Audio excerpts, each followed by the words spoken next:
everybody, it's Julie with Adventures Over 60. In today's video, I'm going to talk about some of the mental preparation, and Mike is going to talk about the financial preparation that we're doing in advance of the trail. So a couple of weeks ago, a friend of ours who has hiked the AT was talking to Mike, and he said, you know, it is more challenging mentally to hike the trail than physically, and that really got our attention. And just today, I was in EMS, and one of our new friends who happened to have hiked the trail a couple of years ago said, there is no way to mentally prepare for hiking the trail. So Mike and I have talked over those statements in the last, couple of hours, and we've come up with a few things that we think will help us to be better prepared. We don't want to be blindsided. So we know in advance that it's going to be hard. We know it's going to be wet and muddy, and we're going to be sore. We know that we're going to be lonely. We're going to miss our family and friends and our dog.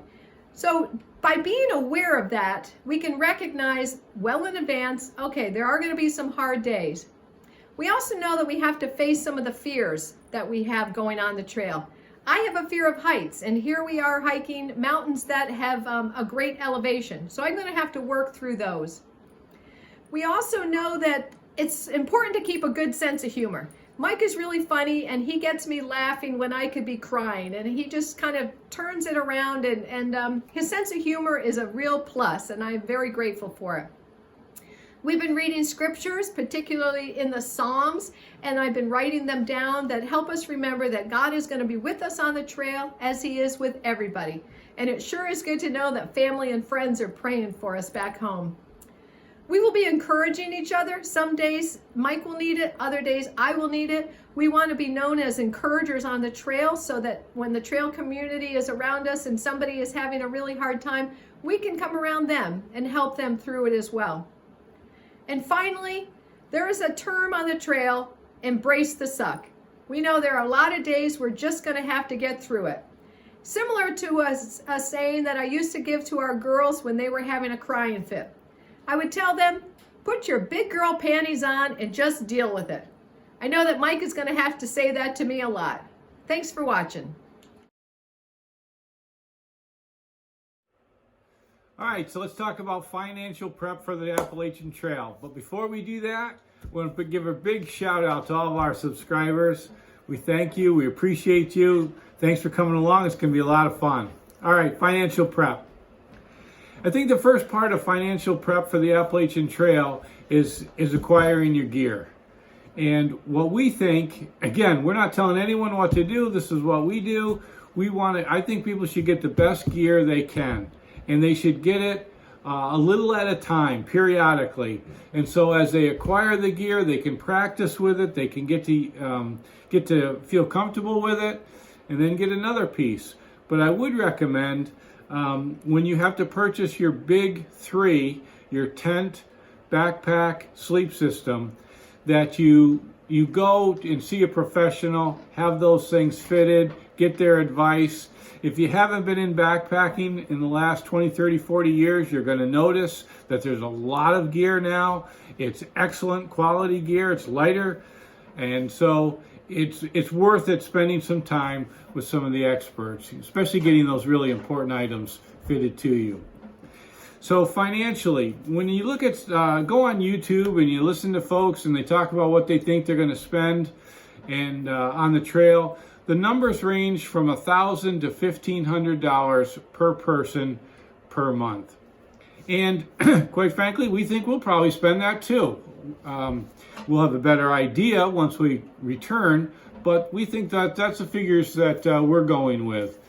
So a lot of those YouTubes, the folks are talking about how much money they have to have saved up for the trip. And in many cases, they do have to have those. They may be coming out of college, they may be between jobs, but I want to specifically talk about those that are retired, and that's one of our focuses of our channel here, is to encourage those that are newly retired to get out there and do things. That for us, we're in a slightly different situation in that we have retirement income. So even when we're on the trail, we have our retirement income still coming in to our accounts.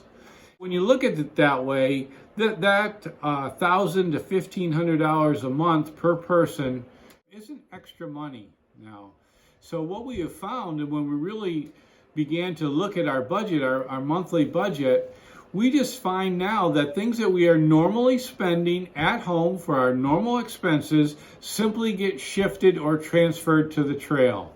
You spend a certain amount of money on food every month here at home, well, we're still going to spend that amount of money on the trail. And there's other things that we spend here at home that we're not going to need to spend, so we can shift a lot of that money. And you'll find that it's not as much, for example, what I call new money that you're going to need for the trail. That being said, I do think you need a healthy savings account. I don't know what the magic number is for a savings account. A general rule of thumb is more is better than less, obviously. So you'll have to figure that out somewhere, maybe $3,000, $4,000, $5,000. You may have to go home. You may need new gear. You may have medical expenses. You never know. And the last thing I want to talk about are some of the financial expenses while we're on the trail, but we're still maintaining our home. We have friends that are going to be house sitting for us, so we had to make sure that there are accounts that they can use, for example, for the vet, for fuel oil, for just miscellaneous, having snow removal. We have to make sure those accounts are set up with them.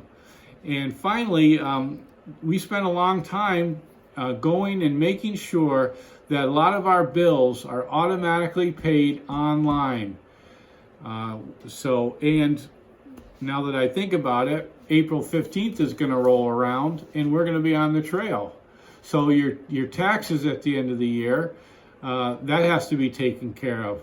So I think there may be a little bit more to it, but I think you just have to think about it all the way through and think about those things that you normally are doing financially, but now you'll be on the trail. So I hope this helps. See you on the trail.